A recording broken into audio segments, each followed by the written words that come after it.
फाटलेला पदर आकाशासारखा झालाय. ते आकाश फाटल्यावरती जिचं फाटणं, जिथं शिवणं शक्य नाही, ते उचलेला हा पदर, आम्ही संसाराचा हा पदर शिवायचा कसा या प्रश्नाचं उत्तर घेण्यासाठी तुमच्याकडे आलेलं आहे.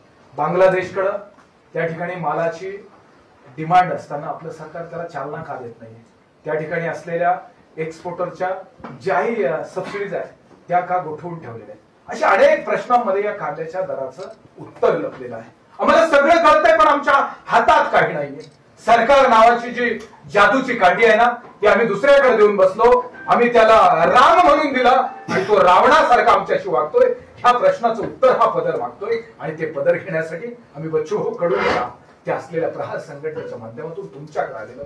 आम्हाला ते उत्तर हवंय. आम्ही त्याच्याशिवाय जात नाही. काय करणार? आमची जात शेतकरी आहे आणि ती आमच्या कपाळावर लिहिलेली आहे. त्यामुळे ही जात जात नाही आणि आता आम्ही इथून जात नाही. हा आमचा असलेला शेवटचा निर्धार तुमच्यापुढे होतोय.